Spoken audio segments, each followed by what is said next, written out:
हाय बच्चों, welcome to our channel physics Gyan Mukesh Nayak. बच्चों, हम लोगों ने स्केलर एंड वेक्टर का इंट्रोडक्शन करवा लिया था चैप्टर मैथमेटिकल मेथड्स में। बच्चों, हम लोगों को अभी थोड़ा सा आगे बढ़ना है और वेक्टर के कुछ जो प्रोसेसेस होती है उसके ऊपर कुछ ऑपरेशंस होते हैं उनको सबसे पहले देखना है। तो चलो बच्चों, हम लोगों ने पिछले टॉपिक में स्केलर क्वांटिटीज, वेक्टर क्वांटिटीज क्या है इसका इंट्रोडक्शन करवा लिया था, वेक्टर्स कैसे रिप्रेजेंट करवाते हैं और वेक्टर्स के क्या क्या टाइप्स हैं। यूनिट वेक्टर तक हम लोगों ने खत्म कर दिया था और मैंने कहा था कि आपको सब कुछ भूल जाओ लेकिन यूनिट वेक्टर कभी मत भूलना। बिल्कुल सही है क्या जी? तो ये चीज जो है ना वो बहुत क्रूशियल थी और वो मैंने आपको बता दी थी। चलिए अब हम लोग बढ़ते हैं वेक्टर के कुछ ऑपरेशंस की ओर। चलो देखते हैं फिर वेक्टर ऑपरेशंस क्या क्या हो सकते हैं।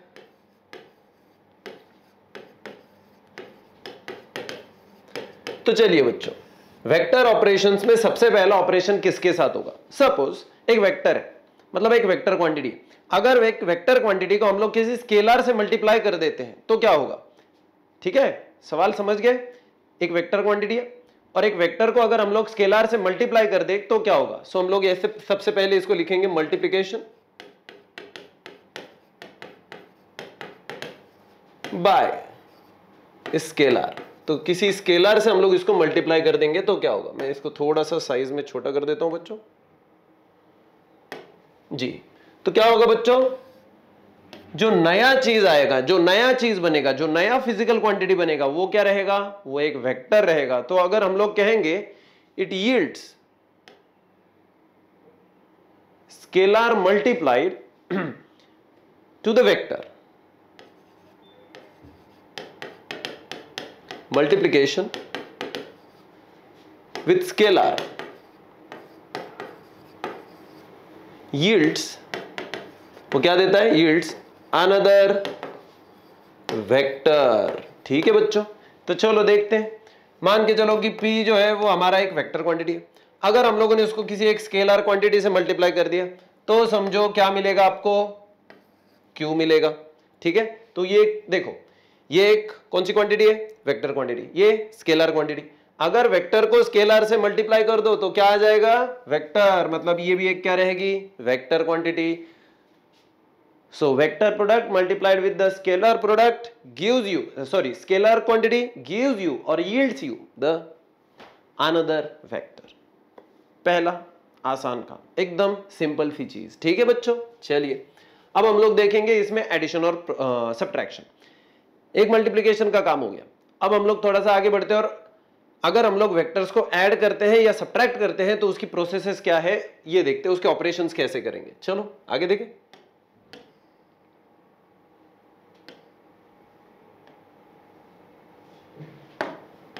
जी, सो दूसरी प्रोसेस है एडिशन एंड सब्ट्रैक्शन। जी चलिए बच्चों, एडिशन एंड सब्ट्रैक्शन पहले देखते हैं। कलर मैच हो गया रे, है कि नहीं? हाँ जी, चलिए अब आपको बेसिक चीजों को सबसे पहले समझना पड़ेगा। अगर दो वेक्टर के एडिशन करते हैं या किसी भी दो क्वांटिटीज को अगर आप ऐड कर देते हो, नॉर्मली आपके पूरे लाइफ में भी आप लोगों ने यही सारा देखा होगा, मैथमेटिक्स का एक बेसिक रूल है, दो चीजें ऐड या सब्ट्रैक्ट तभी हो सकती है अगर वो सेम फिजिकल क्वांटिटीज है तो। समझ रहे हो आप लोग? दो सेम फिजिकल क्वांटिटी समझते हो क्या? फोर्स में फोर्स को ही ऐड कर सकते हो, फोर्स में डिस्प्लेसमेंट को ऐड नहीं कर सकते, शायद मल्टीप्लाई कर पाओगे लेकिन फोर्स में फोर्स को ही ऐड कर पाओगे या फोर्स से फोर्स को ही सब्ट्रैक्ट कर पाओगे। डिस्टेंस डिस्टेंस ये जो होते हैं ना, तो डिस्टेंस डिस्टेंस एडिशन हो सकता है, डिस्टेंस डिस्टेंस सब्ट्रैक्शन हो सकता है, वेलोसिटी वेलोसिटी एडिशन हो सकती है, वेलोसिटी वेलोसिटी सब्ट्रैक्शन हो सकता है। मतलब दो फिजिकल क्वांटिटीज का जो सेम फिजिकल क्वांटिटीज है उन्हीं के साथ में ये ऑपरेशन हो सकता है, एडिशन और सब्ट्रैक्शन। पहली कंडीशन। जैसे ये, और ये ऐसा क्यों होता है? अगर मैं आपको पूछूं, suppose you have the 4 cows, okay बच्चों, और उसमें आप लोग 2 और मिला दो, लेकिन मैंगोज मिला दो। अब मुझे बताओ कि टोटल कितना होगा? आप नंबर तो कैलकुलेट कर लोगे, you will tell me the 6 as a number, but इधर क्या लिखूं? ये क्या है, ये काउज है या मैंगोज है? नहीं लिख पाएंगे हम लोग, काउ मैंगो तो नहीं लिख पाएंगे ना डेफिनेटली। तो इसका मतलब ये दो फिजिकल क्वांटिटीज है, इसलिए दो अलग अलग सी फिजिकल क्वांटिटीज है, इसलिए इनकी एडिशन पॉसिबल नहीं है, ना ही सब्ट्रैक्शन पॉसिबल है। समझ रहे हो बच्चों? ठीक है, बेसिक सी चीज है, तो इसको बहुत ही कॉम्प्लिकेशन वाली चीज नहीं है, एकदम बेसिकली देखने का है हमको। तो सबसे पहले addition and subtraction can B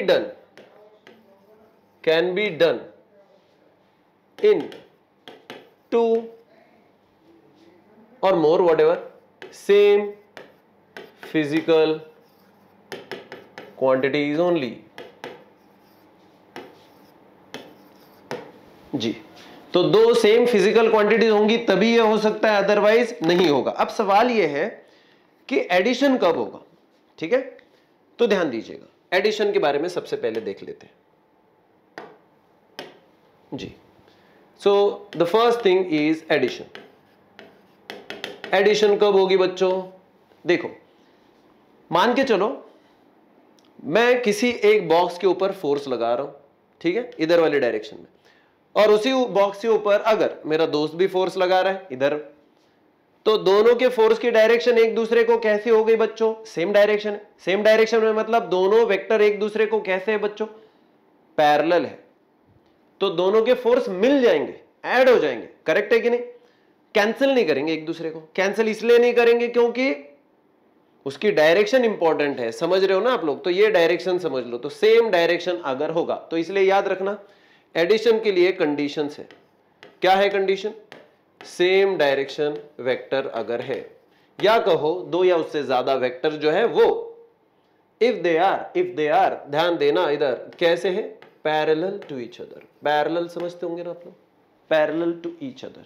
तो अगर ये एक दूसरे को पैरेलल है तो इनका क्या होगा बच्चों? एडिशन होगा। सीधे सीधे इनको ऐड कर देने का, समझे?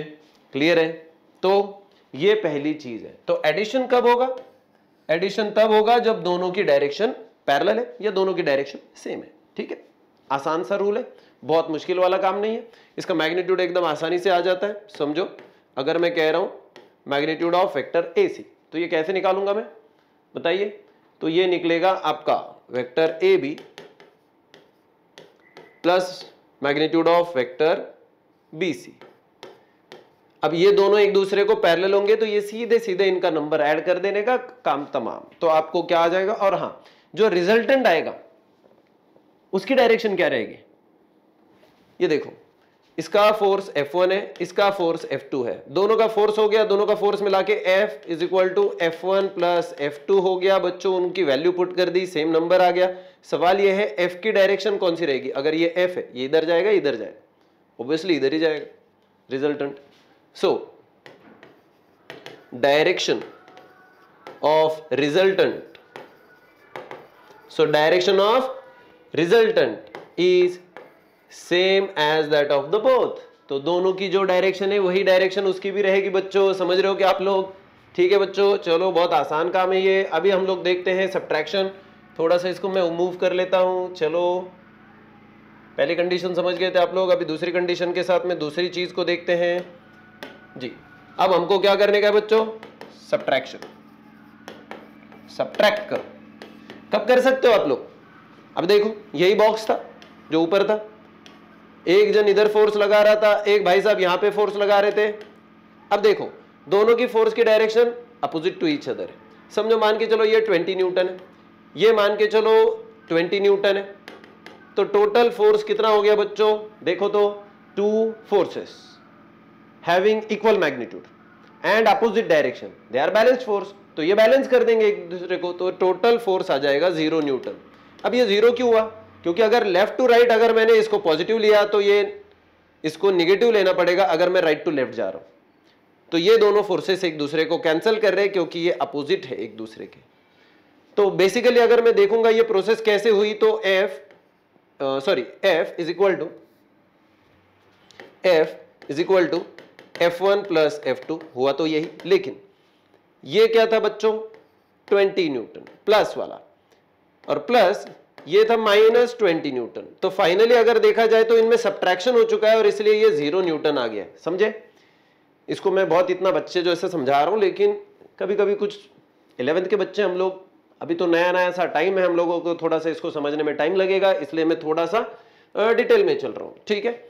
सो सब्ट्रैक्शन कब होगा, देखो इसके बराबर अपोजिट कंडीशन, इधर क्या था, सेम डायरेक्शन, इधर क्या रहेगा बच्चों, अपोजिट डायरेक्शन। सो डायरेक्शन कैसी होगी, अपोजिट। जो दो वेक्टर एक दूसरे के अपोजिट डायरेक्शन में होते हैं, समझो ये इधर है तो ये इधर है, ये एक दूसरे को पैरेलल हो गए कि एंटी पैरेलल हो गए, एंटी पैरेलल हो गए। तो अगर मान के चलो दो वेक्टर एक दूसरे को कैसे हैं, एंटी पैरेलल, तो अगर एंटी पैरेलल वेक्टर्स है और उनका अगर हम लोगों को एडिशन करना है, वो एक्चुअली एडिशन ना करते हुए सब्ट्रैक्शन हो जाएगा और finally it will lead to the subtraction. ठीक है बच्चों जी। अब ये तो हो गया। तो अगर हम लोग बेसिकली इसको भी देखेंगे, अगर हमको इसको भी वैल्यूएशन में पुट करने का है, तो vector A C is equal to क्या बनेगा बच्चों, vector of mod A B minus vector of mod B C जी। तो अगर ऐसा हम लोग उसको कर देंगे तो हमारा काम खत्म हो जाएगा। अब ध्यान दीजिएगा, ये इनमें सब्ट्रैक्शन हो रहा है। अब सवाल ये है कि जो डायरेक्शन ऑफ रिजल्टेंट था वो क्या रहेगा, बताओ। ये अब मैं आपको सवाल पूछता हूं, डायरेक्शन ऑफ रिजल्टेंट, और ये समझने के लिए मैं आपको एक एग्जाम्पल दे दूंगा, ध्यान दीजिएगा। मैं यहां पे इसको रब कर देता हूं बच्चों, यहां पे आप डायरेक्शन नहीं बता पाओगे, यहां बता पाओगे जब मैं अभी इसको नए से ड्रॉ करूंगा। ये एक बॉक्स है, इसी को पुश किया है, इधर से फोर्स है समझो बच्चों F1 जो कि है 40 न्यूटन, ओके, और इधर से एक फोर्स है बच्चों जो है F2 जो कि है 80 न्यूटन। अब अगर मैंने इसको पॉजिटिव लिया है तो इसको मुझे निगेटिव लेना पड़ेगा, करेक्ट है क्या बच्चों। रिजल्टेंट फोर्स सबसे पहले देखो कि कितना आएगा, तो रिजल्टेंट आएगा बच्चों F1 प्लस F2, करेक्ट है ना। अब रिजल्टेंट जब मैं निकाल रहा हूं F1 इज इक्वल टू, अभी ये आ जाएगा 40 अपनी जगह पे, ये आ जाएगा -80 अपनी जगह पे, और फाइनली ये बनेगा -40 न्यूटन। माइनस साइन क्या दिखा रहा है यहाँ पे, डायरेक्शन। तो ये जो माइनस साइन है, सॉरी मैंने इसको थोड़ा सा यहाँ पे निकालना चाहिए था, हाँ जी। तो ये जो माइनस साइन है बच्चों, तो ये माइनस साइन दिखा रहा है डायरेक्शन, कौन सी direction, from the right to left. तो ये जाएगा राइट टू लेफ्ट, इधर कितने से, 40 न्यूटन से जाएगा, तो ये इधर से इधर जाएगा 40 न्यूटन। अब मुझे बताओ ये कौन सी डायरेक्शन में जा रहा है, जिसका मैग्नीट्यूड बड़ा है। तो किसका मैग्नीट्यूड बड़ा है, F2 का, समझ रहे हो ना।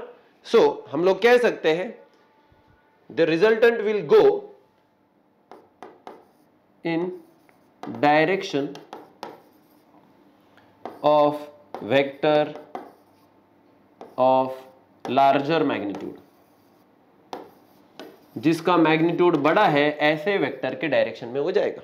समझे बच्चों, क्लियर है बच्चों, ये क्या आप लोग मेरे साथ हो, हम साथ में हैं तो कर लेंगे, बेसिक चीज है, ठीक है बच्चों। चलो एकदम से बेसिक सी चीज है बच्चों, इसको अभी एडिशन सब्ट्रैक्शन मोड को बिल्कुल भूलना मत, एकदम ही फंडामेंटल हो।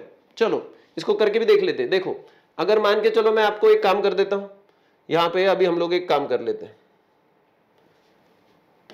यहां पे मान के चलो कि 10 सेंटीमीटर का एक वेक्टर है, यहां पे एक 15 सेंटीमीटर का वेक्टर है, तो क्या ये दोनों ऐड हो जाएंगे, हाँ जी बिल्कुल, ये दोनों एक दूसरे को पैरेलल है, तो फाइनली ये क्या बनेगा, एक बड़ा सा वेक्टर। तो ये बड़ा सा वेक्टर है 10 + 15 मिलके 25 सेंटीमीटर हो गया कि नहीं बच्चों, काम आसान है बच्चों। चलिए अब दूसरा देख लेते हैं। इधर सपोज यहाँ पे एक वेक्टर है, तो ये है 25 सेंटीमीटर बच्चों, और दूसरा वेक्टर यहाँ से यहाँ पे है, वह है समझो बच्चों 5 सेंटीमीटर। तो फाइनली अभी वेक्टर क्या बनेगा बच्चों, देखो इधर से इधर आ गया, अब ये माइनस होने के बाद में फाइनली एक दूसरा वेक्टर बचेगा जो हैगा 20 सेंटीमीटर, ठीक है। बहुत ही गंदा लिख दिया यार मैंने, हाँ सॉरी, ठीक है। चलो ये समझ में आ रहा है ना तुम लोगों को। तो अगर पैरेलल है एडिशन, एंटी पैरेलल है सब्ट्रैक्शन, ठीक है। चलो आगे बढ़े बच्चों। अब अगर सिचुएशन ये कहती है कि मान के चलो हमेशा जरूरी है कि बच्चों की ये या तो पैरेलल रहेंगे या तो एंटी पैरेलल रहेंगे, ऐसा कुछ सिचुएशन है क्या आपको, नहीं। तो ऐसी सिचुएशन में कि जब वेक्टर पैरेलल नहीं है और वेक्टर एंटी पैरेलल भी नहीं है, मींस जो थीटा है, मतलब पैरेलल में समझते हो ना आप लोग, थीटा कितना हो गया 0, और एंटी पैरेलल में थीटा कितना हो गया 180, ठीक है। मैं दिखा देता हूं, ये बहुत जरूरी है, यहां पे मैंने लिख देना चाहिए था एक्चुअली जी। जब ये मैं पैरेलल कहता हूं, जब मैं यहां पे पैरेलल लिख देता हूं तो मैं यहां पे थीटा इज इक्वल टू कितना लेना चाहिए बच्चों, 0 डिग्री। और यहां पे मैं जब एंटी पैरेलल लिख देता हूं तो थीटा कितना हो जाता है बच्चों, 180 डिग्री।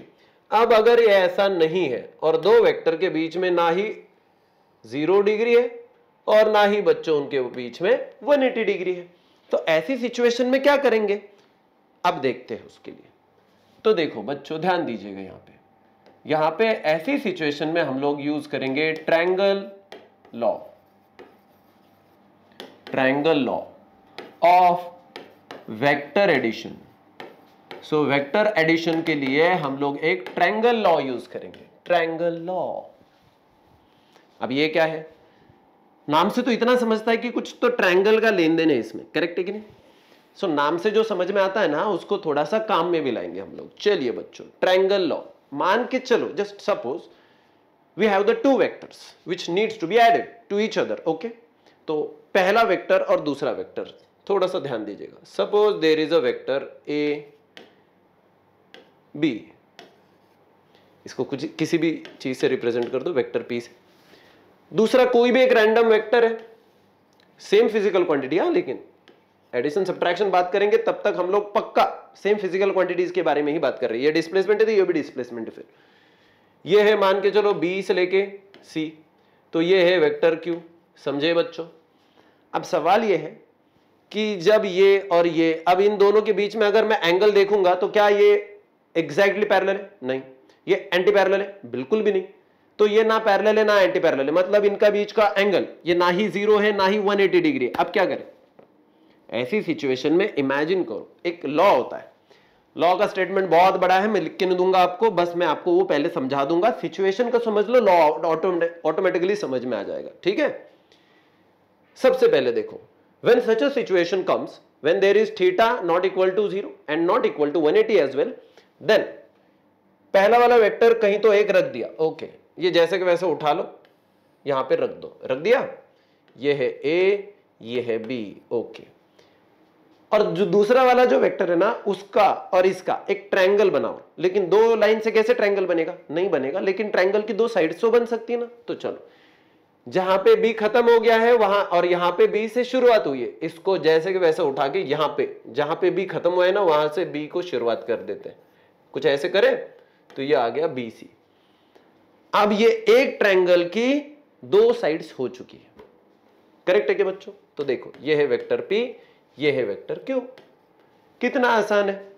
लेकिन हमें तो रिजल्टेंट अभी मिला भी नहीं ना। तो बच्चों, जो तीसरी साइड ऑफ द ट्रायंगल होती है वो होती है हमारी कौन, रिजल्टेंट वेक्टर। समझे कि बच्चों, अगर वेक्टर ए बी ये पी वेक्टर है, अगर वेक्टर बी सी ये क्यू वेक्टर है, और अगर फाइनली देखेंगे ट्रायंगल की थर्ड साइड, तो वो साइड कौन रहेगी, रिजल्टेंट वेक्टर रहेगी। तो क्या मैं कह सकता हूं it is vector P plus vector Q. ये हो चुका है triangle law of vector addition. अब थोड़ा सा ध्यान दीजिएगा, बेसिक चीज को समझ लेते हैं। चलो, मान के चलो कि मैं ये पोजीशन पे था, ठीक है, ध्यान है ना आपका। मान के चलो मैं ए पोजीशन पे था, चलते चलते चलते चलते चलते चलते मैं पहुंच गया बी पे, ओके। फिर बाद में मैंने वापस से बी से लेके सी तक चलना चालू किया, ओके बच्चों, तो मैं पहुंच गया सी पे। अब देखो, ध्यान दीजिएगा, मुझे डिस्टेंस से लेन देन नहीं, मुझे वेक्टर से लेन देन। और वेक्टर कौन है, लेंथ के बारे में, डिस्प्लेसमेंट। अगर मैं आपको पूछूं बच्चों कि मुझे बताओ कि मेरा डिस्प्लेसमेंट कितना हुआ, तो आप सबसे पहले क्या ढूंढेंगे, सबसे पहले क्या ढूंढेंगे, स्टार्टिंग पॉइंट। तो स्टार्ट किया था मैंने ए से, फिर आप ढूंढेंगे एंड पॉइंट, मैंने एंड किया था सी पे। शॉर्टेस्ट डिस्टेंस कैसे निकालते हैं, सीधा रास्ता ही सबसे शॉर्टकट होता है, इसलिए पढ़ाई किया करो। पढ़ाई करना सीधा रास्ता है, चीटिंग करना टेढ़ा मेढ़ा रास्ता है। सबसे शॉर्टकट तो फिर यही है। और ये जो है ये हो गया आपका फाइनल डिस्प्लेसमेंट। सो ए से लेके सी के बीच में तो हमारा एक्चुअली रिजल्टेंट ये है। आप कितना भी दुनिया घूम के जाओ, इनिशियल पोजीशन देखो, फाइनल पोजीशन देखो, सीधी लाइन निकाल दो, आ गया डिस्प्लेसमेंट, करेक्ट है कि नहीं। अब देखो, ध्यान दीजिएगा, जब हम लोग इसको बना रहे हैं तो ये वेक्टर, कुछ लोग कहेंगे भैया मैं इसको अगर ऐसा बना दूं तो नहीं चलेगा। क्यों? इसको बनाने के लिए बेसिक रूल ये है कि जहां पे पहले वेक्टर का स्टार्ट है वो आपके रिजल्टेंट का स्टार्ट होना चाहिए, और जहां पे दूसरे वेक्टर का एंड है वहां पे आपके रिजल्टेंट वेक्टर का एंड होना चाहिए। ये लॉ में शामिल है, ये पूरा लिखा हुआ है। ओके बच्चों, मेरे हिसाब से लाइन टू लाइन उसको पढ़ना जरूरी है लेकिन रटना जरूरी नहीं है। तो हम रटेंगे नहीं, हम उसको पढ़ेंगे, उसको समझेंगे, वो ऑटोमेटिकली दिमाग में आ जाएगा। थोड़ी लैंग्वेज इधर उधर करके आप लिख भी सकते हो अगर आ जाएगा तो, अगर समझे हो तो ये समझ गए हो क्या हो गया है? ये हो गया, हम लोग इसको कहते हैं ट्रायंगल लॉ, क्योंकि इसमें ट्रायंगल के फिगर का हम लोगों ने यूज किया है। ओके, सिंपल है कि नहीं? एकदम सिंपल है। देखो यही है ट्रायंगल लॉ। फिर अब ये ट्रायंगल लॉ जो है ना, हम लोग इसको कुछ मैथमेटिकल जो हमारी क्या कहते हैं उसको हम लोग, मैथमेटिकल लॉज होते हैं ना, कम्यूटेटिव लॉ, एसोसिएटिव लॉ, इनको प्रूव करने के लिए हम लोग इसको कभी कभी इस्तेमाल कर सकते हैं। जैसे कि देखो, it can be used for, ओए क्या लिख दिया मैंने, हाँ जी, फॉर। जैसे अभी कुछ चीजों को हम लोगों को प्रूव करने का है, तो हम लोगों को क्या प्रूव करने का है कि समझो वेक्टर एडिशन जो है वो कम्यूटेटिव होती है। प्रूव करेंगे वेक्टर एडिशन क्या होती है बच्चों? कम्यूटेटिव होती है। कम्यूटेटिव मतलब क्या, देखते हैं,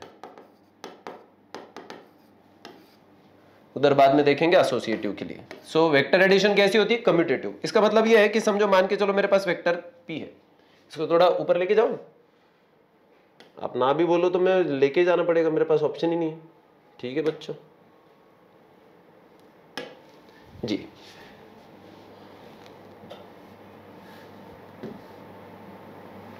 जी suppose I have vector p, I add vector q in it. तो ये लॉ ये कहता है कि समझो p में q ऐड करने की जगह पे मैंने अगर q में p ऐड किया होता तो तब भी रिजल्ट वही आने वाला है। So is equal to q plus vector p। ये हमको प्रूव करके दिखाने का है। ठीक है, ये हमको क्या करना है? इसको प्रूव करना है। तो इसको प्रूव करने के लिए हम लोग किसकी हेल्प लेते हैं बच्चों? Triangle law of vector addition. तो हम लोग इसको कैसे यूज करेंगे अभी वो थोड़ा सा ध्यान दीजिएगा। समझो मैं बच्चों यहां पे था, यहां पे चला गया। ओके बच्चों, ये है वेक्टर p।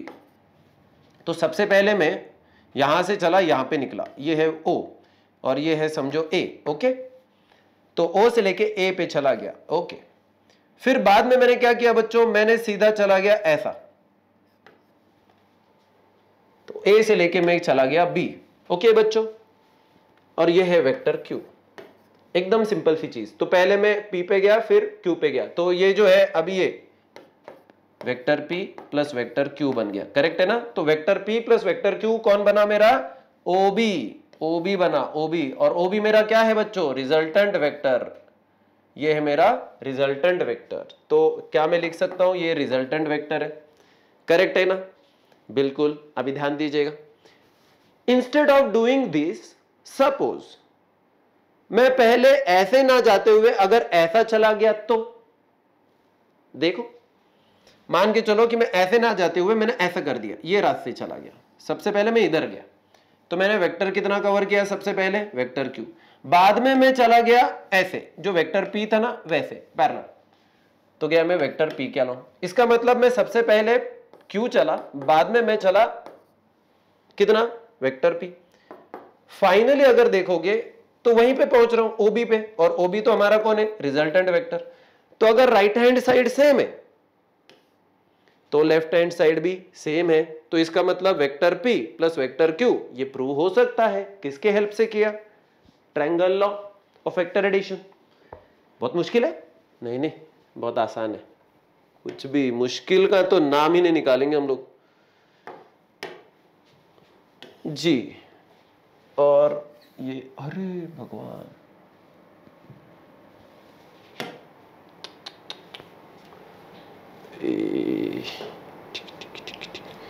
अरे कल भी ऐसे कुछ हुआ था।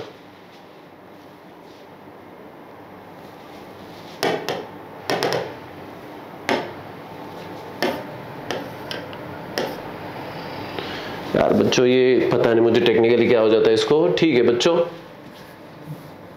हाँ जी, तो अभी देखो ये हम लोगों ने क्या किया, कम्यूटेटिव लॉ को प्रूव कर दिया। अभी हम लोग देखो वेक्टर एडिशन, ये और भी एक चीज होती है वेक्टर एडिशन, ये क्या होती है और एसोसिएटिव भी होती है। अब ये एसोसिएटिव का मतलब क्या होता है वो भी देख लेते हैं, अब वो जानना भी जरूरी है। तो एसोसिएटिव का मतलब ये होता है कि समझो मान के चलो मैंने सबसे पहले वेक्टर ए और वेक्टर बी ऐड कर दिया और बाद में उसमें वेक्टर सी ऐड कर दिया, और ऐसे करने की जगह पे मैंने अगर ऐसा कर दिया होता तो वेक्टर ए को बाजू में रख दिया, vector B plus vector C अगर पहले कर दिए तो क्या ये सही आएगा? बिल्कुल सही आएगा, ये सही आएगा और ये सही है वेक्टर एडिशन में। ये प्रूव करने के लिए हम लोग ट्रायंगल लॉ को ही वापस से अभी यूज करेंगे। तो कैसे यूज करेंगे ध्यान देना आपका, ठीक है। यहां पे ओ है, आप चले यहां पे, कहां गए आप लोग? बेसिक चीज है, बेसिक चीज को बेसिक जैसा पढ़ेंगे हम लोग। तो ये है हमारा वेक्टर। अभी देखो ध्यान दीजिएगा, सॉरी, अगर हम लोग रिजल्टेंट को हम लोग इधर ले लेते हैं, ठीक है, यार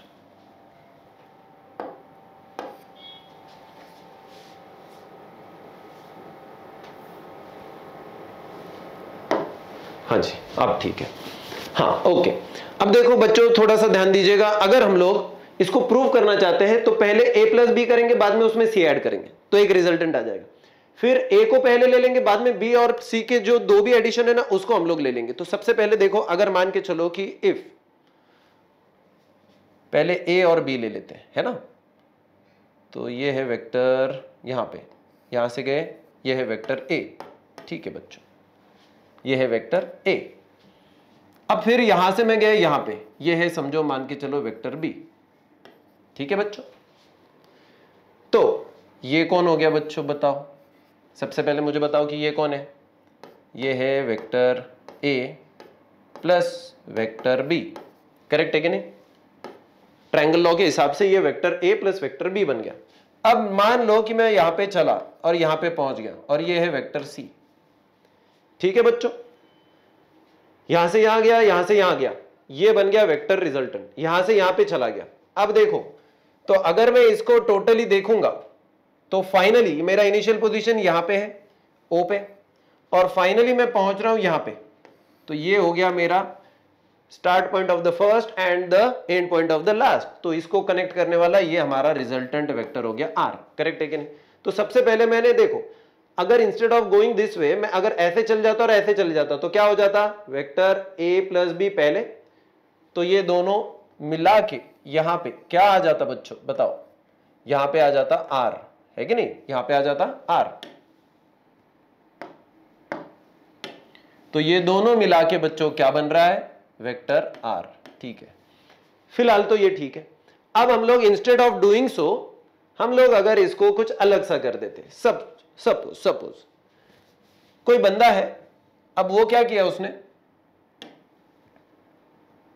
क्या लिया था, तो समझो अगर मान के चलो वो पहले ऐसे गया, अभी ध्यान दीजिएगा, b से c और फिर c से वेक्टर b चला, बाद में वो वेक्टर c चला, तो पहले ये कर लिया उसने।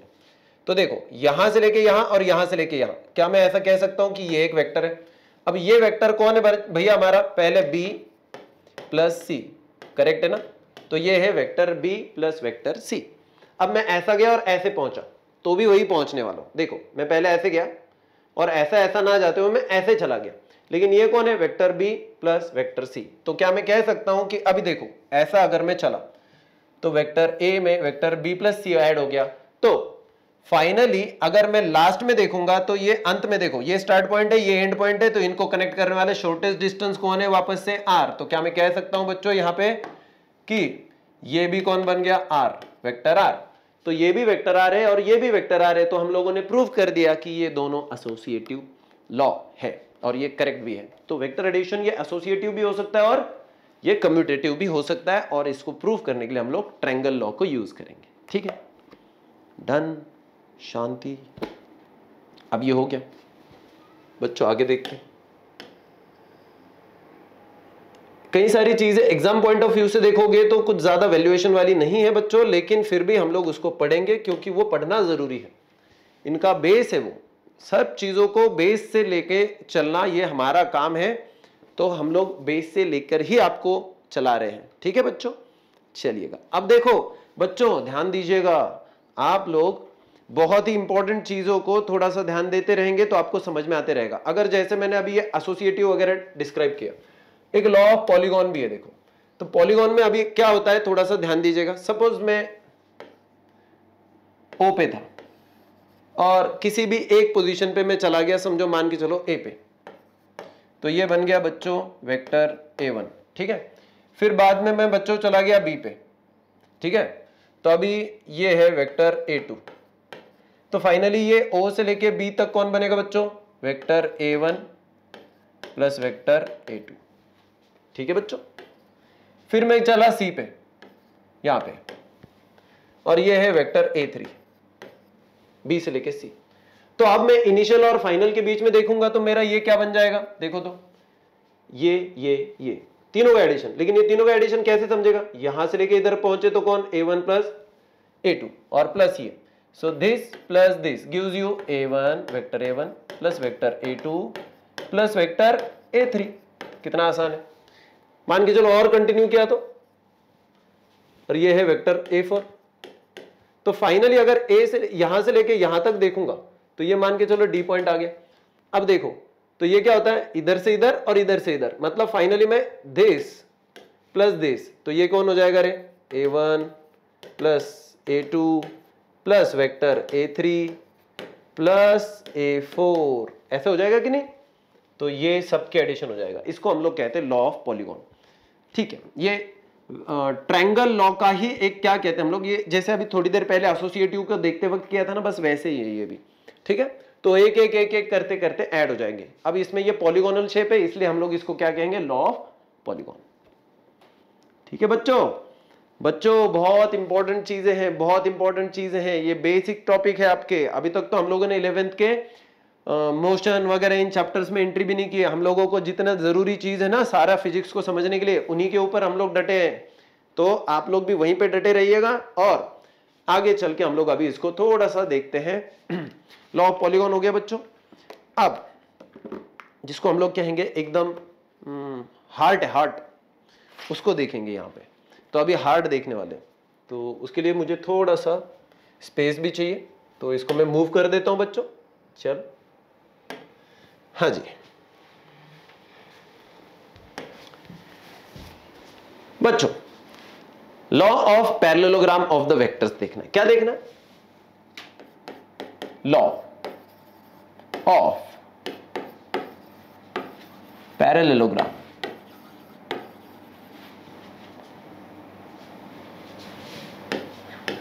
For the vectors. ओके, तो law of parallelogram of the vectors क्या है, बहुत ही क्रूशियल पार्ट है ये। मान के चलो जस्ट ये किसके लिए है, सबसे पहले यही मैं बता देता हूं। हम लोगों ने पहले क्या देखा था कि एक वेक्टर है, ये यहां से ऐसा गया, और जहां पे ये खत्म हो रहा था, समझो मान के चलो ये ए से बी है, जहां पे बी पे ये खत्म हो रहा था वहां पे बी से सी जा रहा था। इसका मतलब जहां पे पहला वाला खत्म हो रहा था वहां पे दूसरा वाला स्टार्ट हो रहा था। ऐसी एक सिचुएशन थी। ओके, ये एक सिचुएशन थी। लेकिन ये सिचुएशन छोड़ के अब अगर एक तीसरी ही सिचुएशन आ गई, तो कि मान के चलो कि दो वेक्टर है लेकिन वो टेकन इन ऑर्डर नहीं है, मतलब जहां पे पहले वाला खत्म होता है वहां पे दूसरा वाला शुरू नहीं हो रहा है, और दोनों का ओरिजिन अगर एक हो तो देखते हैं। So this is not the simplest case now. अभी देखो ध्यान दीजिएगा, मान के चलो कि एक वेक्टर जो है वो ऐसा है इधर, और एक वेक्टर जो है वो मान के चलो इधर है। तो एक वेक्टर कहां पे है बच्चों, ऐसा, और दूसरा वेक्टर कहां पे, ये बहुत तिरछा हुआ कह रहे, ठीक है जो भी आप लोग समझदार हो उतना एडजस्ट कर लोगे। अभी ध्यान दीजिएगा, तो ये वेक्टर और ये वेक्टर, इन दोनों का ओरिजिन है मान के चलो ओ। ठीक है, ये है वेक्टर एक, ये है वेक्टर बी। तो अभी समझो मान के चलो ये ए पे खत्म हुआ है, ये बी पे खत्म हुआ है। ठीक है, ध्यान है ना। अब सवाल है इन दोनों का रिजल्टेंट वेक्टर कौन रहेगा। ऐसा वेक्टर कि जिसका, देखो कुछ लोग सोचेंगे कि भैया यहां से यहां पे निकाल लो, देखो ये ऐसा है, ये ऐसा है, ट्रायंगल की दो साइड हो गई, इसको ऐसे निकाल लो, नहीं हो सकता। क्यों? पहली चीज ये टेकन इन ऑर्डर नहीं है। दूसरी चीज, तो आपको कैसे पता चला? समझो अभी ये पहले वाले का अगर स्टार्ट है, ये तो स्टार्ट दूसरे वाले का भी है, फिर उसमें कैसे करते थे? पहले जहां पे रिजल्टेंट हमारा पहले वाले का स्टार्ट था वहां से शुरू होता था रिजल्टेंट का भी स्टार्ट, और जहां पे अंत वाला खत्म होता था, लास्ट वाला जहां पे खत्म होता था वहां पे रिजल्टेंट वाला भी खत्म होता था। तो ये यहां पे ये केस पॉसिबल नहीं है, that is not at all a possible case. फिर क्या करेंगे? तो इसके लिए लॉ ये कहता है कि जब दो वेक्टर्स ओरिजिनेट होते हैं फ्रॉम द सेम पॉइंट, यहां पे मैं लिख देता हूं, they originate from same point. ये इसलिए लिख रहा हूं क्योंकि ये चीज ही सबसे इसमें इंपॉर्टेंट है, that the two vectors are rising from the same point. Okay, ठीक है बच्चों। चलो, तो अगर ये दोनों एक ही पॉइंट से स्टार्ट कर देते हैं तो अब इनका रिजल्टेंट क्या होगा? तो एक काम करो, इसको पैरेलल एक लाइन निकालो, इसको पैरेलल एक लाइन निकालो, बन जाएगा पैरेललोग्राम। और उसको एक डायगोनल होगी, वो डायगोनल निकाल लो, वो डायगोनल ही हमारा रिजल्टेंट रहेगा। कैसे क्या वो तो प्रूफ करेंगे, लेकिन सबसे पहले देखो कि लॉ क्या कहता है कि अगर दो वेक्टर्स का ओरिजिन एक है तो सिंपल सी चीज है, ये और यहां पे ये, इन दोनों को जोड़ दो तो ये हो जाएगा पैरेललोग्राम। हो गया? ओके। अब ये पैरेललोग्राम निकालने के बाद में समझेगा आपको कि यहां से एक अगर हम लोग लाइन ड्रॉ कर देंगे तो बच्चों ये जो लाइन है यही हमारा रिजल्टेंट 1। तो ये रिजल्टेंट समझो, ये मान के चलो वेक्टर P है, ये मान के चलो वेक्टर Q है, तो ये वेक्टर R कौन हो गया? Vector P plus Q। समझे क्या? पहले लॉ समझ लो, कैसे क्या आता है वो बाद में देखेंगे, सबसे पहले तो लॉ ही समझ लो। समझ गए? समझ गए ना? समझ गए क्या? हाँ हाँ, चलो फिर अब आगे बढ़ते हैं। अब हम लोगों को इसको थोड़ा सा कुछ चीजों को लॉज बना दिए हैं रेडीमेड, पढ़ने के लिए कोई प्रॉब्लम नहीं बच्चों। हमको क्या करने का है? देखो, हमारा काम तो बहुत आसान है, किसी ने खोजा है, हमें बस उसको पढ़ना है। खोजना कुछ है नहीं, जब आप पढ़ लोगे दूसरे का खोजा हुआ, शायद आपको भी कुछ सूझ जाए, तो आप लोग भी कुछ चीजों को डेफिनेटली डिस्कवर कर पाओगे। लेकिन अभी पहले उसको पढ़ना पड़ेगा कि जो दूसरों ने कहा है। चलिए, अब ये हो गया बच्चों, हमारा काम हो गया यहाँ पे। अब यहाँ पे पॉइंट C ले लो बच्चों, और फिर यहां से एक एक्सटेंशन लेने का है हमको, और उस पर एक परपेंडिकुलर डालने की है। क्योंकि हम लोगों को एक चीज निकालने की है। अब देखो, सवाल ये नहीं है कि ये डायगोनल है क्या है, ठीक है, सवाल ये है कि इसका मैग्नीट्यूड कैसे निकालेंगे।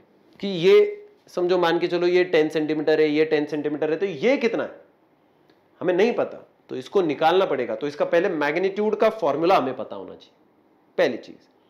दूसरी चीज, समझो मान के चलो मैग्नीट्यूड समझ भी गया कि 25 सेंटीमीटर है, 15 सेंटीमीटर है, 18 है, जो भी है, मान के चलो कि वो पता भी चल गया।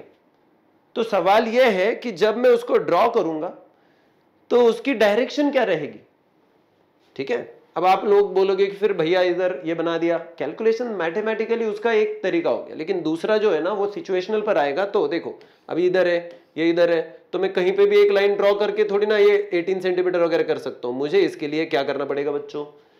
कैलकुलेशन वाला फॉर्मूला तो है, लेकिन मुझे उसके साथ साथ में एक और चीज की जरूरत पड़ेगी, और वो है angle from any reference point. अब उसके लिए सबसे पहले मैं जो बता रहा हूं उसको ध्यान दो। जो हमारा ओरिजिनल वेक्टर P और वेक्टर Q है, उनके बीच में सबसे पहले हम लोगों ने लिया है कि वो जो एंगल है वो है एंगल थीटा। क्या है बच्चों? Angle theta. शिट, बहुत गंदा कर देता हूं मैं कभी कभी। अरे ओ ओ ओ जी,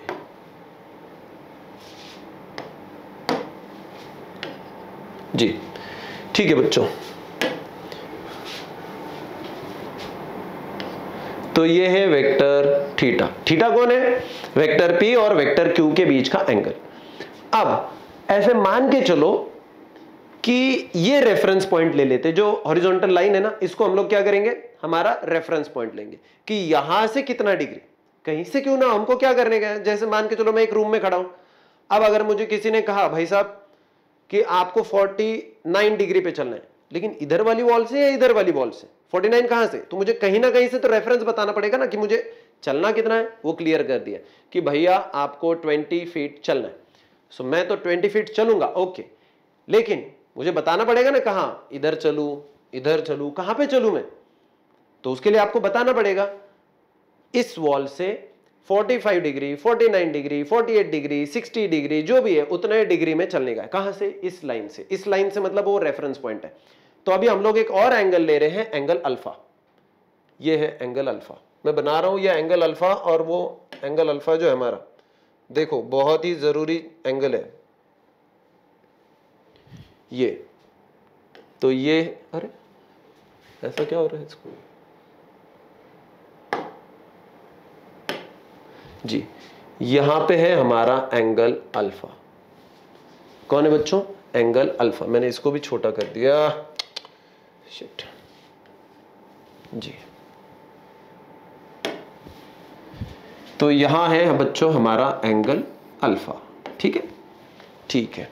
और एक और एंगल है। अगर मान के चलो आप लोग किसी को लगा, मतलब दुनिया में अतरंगी लोगों की कमी नहीं है ना, तो बच्चों समझो मान के चलो कि किसी एक बंदे को लगा कि भैया अगर मैंने ऐसा नहीं करना है, मैंने वहां पे नहीं लेना है, तो मैंने अगर उधर से काउंट करना है तो मैंने उसको एक दूसरा एंगल लेके रखना है, ठीक है। तो समझो मान के चलो किसी को लगा कि मैं यहां से मेजर ना करते हुए मैंने कहा कि इधर से जाओ, तो इधर के लिए मैं एक एंगल बना के रख रहा हूं और ये एंगल है हमारा बीटा। क्या है बच्चों? बीटा। तो this is the angle beta, okay जी। अब हम लोग इस सिचुएशन, इस डायग्राम के साथ में एक और कंस्ट्रक्शन है, वो कंस्ट्रक्शन सबसे पहले देखेंगे और फिर देखो कि इसको थोड़ा सा एक्सटेंड कर देंगे और इसके ऊपर एक परपेंडिकुलर लाइन ड्रॉ कर देंगे एट पॉइंट डी, ओके। ये सी से लेके एक डी, ये बन जाएगी आपकी एक परपेंडिकुलर लाइन, क्योंकि हमें चीजों को प्रूव करना है, इसलिए हम लोग इसको परपेंडिकुलर को ड्रॉ किए हैं। हाँ, अब काम खत्म है। अब यहां तक का जो पार्ट था हमारा, यहां तक का जो सफर था, वो सबसे जरूरी था कि डायग्राम को पहले समझ लें। अब हम लोग इसको प्रूव करके दिखाएंगे। हमें क्या करने का है? प्रूव करके दिखाना है। किस चीज को प्रूव करना है? अभी देखो जी, ध्यान दीजिएगा।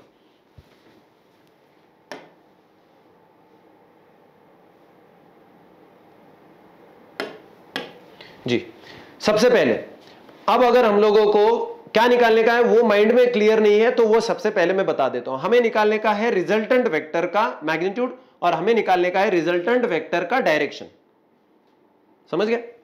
तो सबसे पहले देखते हैं to find the magnitude. To find magnitude of vector R, इसका मैग्नीट्यूड निकालने का है। तो सबसे पहले अभी हम लोग एक ट्रायंगल कंसीडर करेंगे। In triangle ODC, in triangle ODC, okay. तो अभी हमारे पास एक ट्रायंगल आ चुका है, कौन सा? ODC। पाइथागोरस थ्योरम तो पता है ना आपको? तो पाइथागोरस थ्योरम क्या कहती है बच्चों? According to the Pythagoras theorem, OC का square is equal to OD का स्क्वायर प्लस DC का स्क्वायर बाय पाइथागोरस, ठीक है। सो बाय पाइथागोरस क्या होगा बच्चों? यहां पे OC का square is equal to OD का स्क्वायर, OD स्क्वायर प्लस कौन? DC का स्क्वायर या CD का स्क्वायर, कुछ भी ले लो, तो CD का स्क्वायर या DC का स्क्वायर। आ गया बच्चों? DC लिख लेता हूं क्योंकि, अच्छा ठीक है, चलो। अब देखो, ध्यान दीजिएगा बच्चों, ये तो आ गया। अभी हम लोग एक काम करेंगे, लेकिन ये जो है OD किससे बना हुआ है बच्चों? OD है OA प्लस AD, तो ये है OA प्लस AD, तो इसका होल स्क्वायर है प्लस ये CD स्क्वायर। करेक्ट है क्या? आ गया। अभी देखो, इसको मैं एक काम करता हूं, इसको सॉल्व कर लेता हूं और इसका स्क्वायर A प्लस B का स्क्वायर हो जाता है, तो ये क्या बनेगा? A square plus B square plus 2AB। वैसे तो ये OA का square, OA square plus 2OA into AD plus AD का स्क्वायर और प्लस ये लास्ट में जो हमारा था CD का स्क्वायर। ओके बच्चों, अब ये चीज जो है ना, ये लास्ट वाली चीज, ये हमारे बहुत काम में आने वाली है। इसको अभी हम लोगों को निकालने का है। देखो ध्यान दीजिएगा, पूरा ध्यान यहां पे। हाँ बच्चों, अब ये आ गया हमारा ओसी का स्क्वायर। ठीक है, अब एक काम करो, ये जो AD square plus CD square है उसको ढूंढो, एडी का स्क्वायर प्लस सीडी का स्क्वायर। भाई साहब यहाँ पे एक राइट एंगल ट्रायंगल है जिसमें क्या बन गया है बच्चों, यहाँ पे एक साइड होगी, ये दूसरी साइड होगी और ये हाइपोटेनस है। तो क्या मैं ये कह सकता हूं in triangle ADC, ADC, in triangle ADC by Pythagoras theorem क्या होता है, एडी का स्क्वायर प्लस सीडी का स्क्वायर ये बन जाता है एसी का स्क्वायर। करेक्ट है कि नहीं, this square plus this square gives you this square, तो ये तो वही है। तो इसको हम लोग रिप्लेसमेंट दे देंगे यहां पे, तो फाइनली देयरफॉर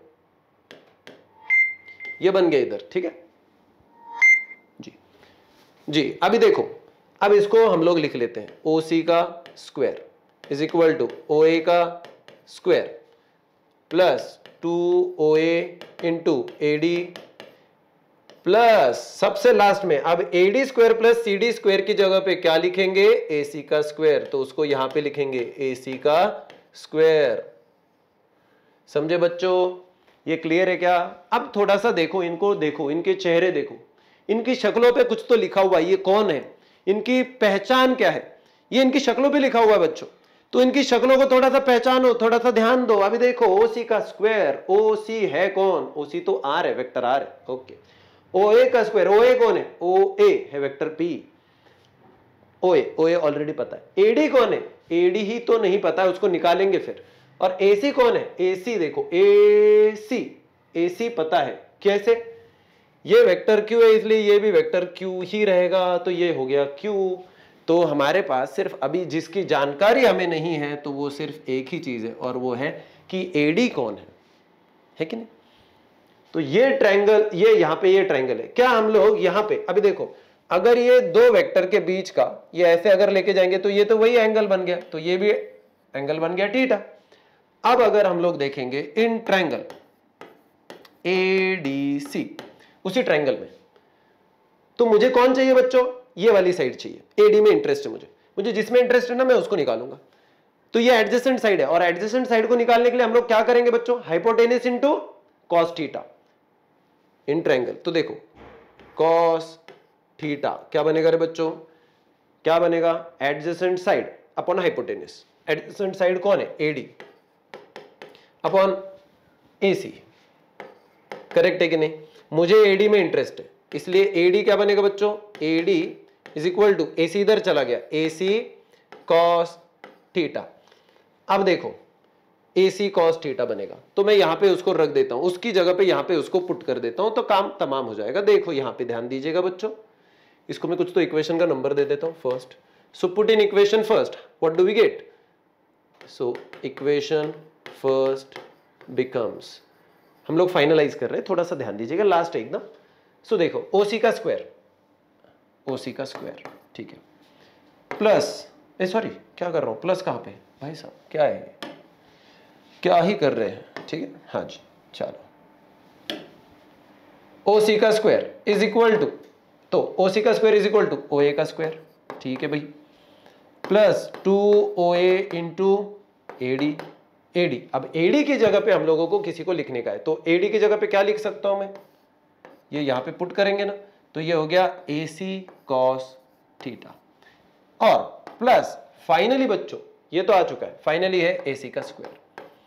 अब एकदम लास्ट में है हम लोग, अंतिम चरण पे है यहां पे मैग्नीट्यूड निकालने के, तो ए ओसी कौन है, ओसी है resultant R, R square is equal to, sorry R का square is equal to OA का स्क्वायर, ओए है पी, सो पी का स्क्वायर प्लस कौन है ओए, ओए कौन है बच्चों पी, और ये एसी कौन है, देखो ओए पी है और एसी है, एसी कौन है क्यू, तो ओए इंटू, तो P Q cos theta, plus finally कौन बना बच्चों, ये लास्ट में कौन बचा है, एसी, एसी कौन है बच्चों, अभी तो बोला था क्यू का स्क्वायर, तो ये है क्यू का स्क्वायर। तो बच्चों अगर आर का, हमें मैग्नीट्यूड ऑफ आर चाहिए, हमें मैग्नीट्यूड ऑफ आर चाहिए, तो मैग्नीट्यूड ऑफ आर निकालने के लिए हम लोग इसको नंबर को यहां पे इसका स्क्वायर रूट कर देंगे, तो फाइनली ये बन जाएगा square root of this, that is P square plus Q square plus plus P Q cos theta. ये हमारी अंतिम इक्वेशन है बच्चों, थोड़ा सा ध्यान दीजिएगा इसको। ये है हमारा लास्ट इक्वेशन, ये मैग्नीट्यूड है। ओके, ये कौन है? This is the magnitude of vector R, ये उसका मैग्नीट्यूड है। तो अगर किसी वेक्टर का मैग्नीट्यूड निकालने का है, जो जिसके दो वेक्टर्स का रिजल्टेंट का, तो उसको निकालने के लिए हम लोग ये फॉर्मुलेशन यूज करेंगे। क्लियर है आपको? अभी अगर दो वेक्टर एक ही पॉइंट से ओरिजिनेट होते हैं तो, समझे? अब सवाल है, अब अंत में हम लोग इसको देखेंगे कि इसका मैग्नीट्यूड, ये तो मैग्नीट्यूड तो निकल लेंगे, लेकिन अभी डायरेक्शन कैसे निकालेंगे हम लोग, है कि नहीं? तो चलो बच्चों, मैं एक काम कर लेता हूं, इसको जो है ना आप लोग पहले लिख लो इसको। मैं एक बार आपके लिए स्क्रीन के ऊपर इसको पूरा लेके आ जाता हूँ, एक स्क्रीनशॉट निकाल लो आप उसका, और फिर मैं यहाँ पे रब करके उसका एंगल निकाल के दिखाता हूँ। ठीक है जी, चलो स्क्रीनशॉट होपफुली आप लोगों ने निकाल लिया है। तो अभी हम लोग एक काम करेंगे, जिसका काम नहीं है ना, मैं उसको थोड़ा सा रब कर देता हूँ। इसका काम नहीं है अभी मुझे, फिलहाल मैं प्रूफ तो कर चुका हूँ कि वो उसका मैग्नीट्यूड कितना है, वो तो आ चुका है हमारा। अब हमें उसका सिर्फ डायरेक्शन बताने का है बच्चों जी। चलिए, सो अभी हमें डायरेक्शन निकालने का है। अब डायरेक्शन क्या करेंगे हम लोग? डायरेक्शन के लिए हम लोगों ने सबसे पहले ही यही एज्यूम किया था, for direction of vector R assume angle alpha from vector P. ठीक है, let alpha be angle of vector R from vector P. तो पी से लेके ये एंगल है अल्फा। अब देखो, थोड़ा सा ध्यान दीजिएगा, मुझे इसका क्या निकालने का? अभी डायरेक्शन। तो डायरेक्शन मतलब मुझे अल्फा की वैल्यू निकालनी पड़ेगी। मुझे बताओ बच्चों, यहां पे tan अल्फा कौन होगा? tan अल्फा क्या होता है रे? tan अल्फा कौन होता है बताओ? tan अल्फा होता है opposite side upon adjacent side. तो अभी ये ट्रायंगल में यहां पे इन ट्रायंगल लिखना रह गया मेरा। ठीक है, किसके लिए देख रहे हैं वो बहुत जरूरी। इन ट्रायंगल ए, नहीं ए नहीं, ओ शिट।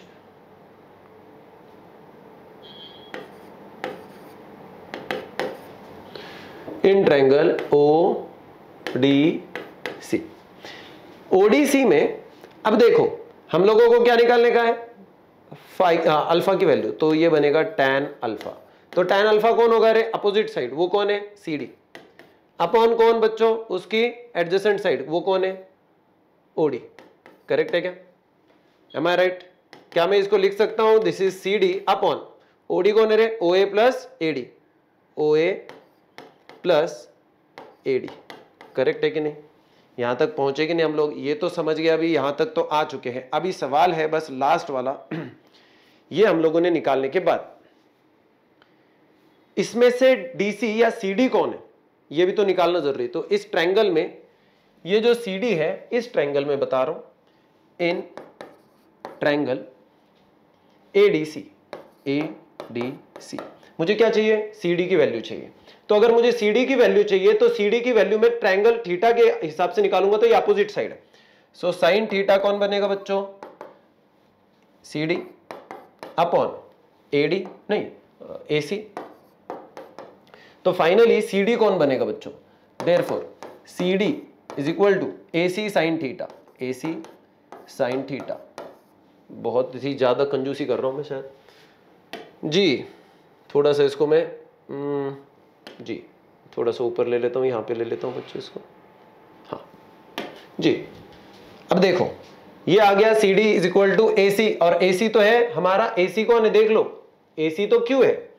तो इसलिए क्या मैं कह सकता हूं क्या इसको? Therefore CD is equal to Q sine theta.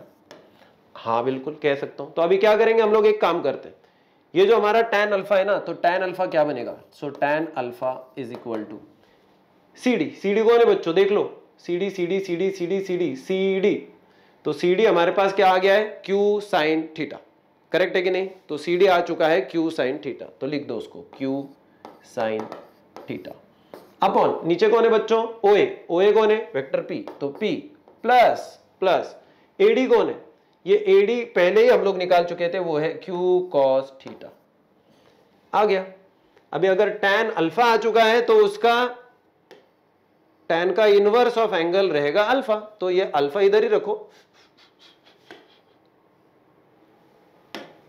तो ये अल्फा इधर ही रखते हैं और अल्फा यहां पे रहेगा तो ये tan इधर चला जाएगा, तो tan इनवर्स पूरा ब्रैकेट में ये क्या q sin theta upon p plus q cos theta. हाँ जी। सो बच्चों थोड़ा सा ध्यान दीजिएगा और इसको समझने की कोशिश कीजिएगा। ये कहता है कि अगर मुझे डायरेक्शन चाहिए तो अल्फा की जरूरत है, तो अल्फा की डायरेक्शन के हिसाब से मैंने जब इसको निकाला तो अल्फा की वैल्यू ये आई, और रिजल्टेंट का मैंने जब इसका मैग्नीट्यूड निकालना था तो इसका मैग्नीट्यूड इस फॉर्मूला से आएगा। तो अभी इसको पूरे दिमाग में ठूस लो, क्योंकि ये बार बार आपको यूसेज में आएगा, आपको काम में आने वाला है बच्चों, इसलिए इसको दिमाग में भर के रखो बच्चों, ये बहुत जरूरी चीज है हमारे लिए। अब सबसे लास्ट में मैं आपको सीधा इसका कोई डेरिवेशन निकालने की जरूरत नहीं है, ऐसे ही एजम्पशंस के साथ में हम लोग उनको निकाल सकते हैं, बस हम लोगों को उसको देखने का है कि फॉर्मूला क्या है बीटा का। सो बीटा बनेगा बच्चों यहां पे tan इनवर्स ही आएगा, और tan इनवर्स किसका आएगा बच्चों, तो q sin theta upon p plus q, नहीं सॉरी q प्लस, हाँ ये उल्टा हो जाएगा थोड़ा सा, p की जगह पे q आ जाता है, ठीक है, q plus p cos theta जी, ठीक है। फॉर्मुलेशन याद रखो, ये इतना इंपॉर्टेंट नहीं है लेकिन ये बहुत, और ये तो बहुत ही, ठीक है। ये दो चीजें एकदम जरूरी है, ये है रिजल्टेंट का मैग्नीट्यूड और ये है उसकी डायरेक्शन, किससे, तो एक पर्टिकुलर वेक्टर से, वेक्टर p से। ठीक है बच्चों, आज यहीं पे रुकते हैं, कल हम लोग देखेंगे रिजोल्यूशन ऑफ द वेक्टर्स, वो भी बहुत इंपॉर्टेंट पार्ट है, ये पूरा टॉपिक ही इंपॉर्टेंट चीजों का भरा हुआ है, ठीक है। चलिए बच्चों, होपफुली आप लोगों को ये समझ गया होगा, और अगर नहीं समझा है तो वीडियोस को थोड़ा थोड़ा सा धीरे धीरे से देखते चलिएगा, हम लोगों को जल्दबाजी कोई है नहीं, अभी तो लंबा सफर तय करना है, लंबा मैराथन है, ओके। चलिए एनर्जी बचा के रखिएगा और खुद की केयर कीजिएगा बच्चों, बने रहिएगा फिजिक्स ज्ञान मुकेश नायक पर, बाय।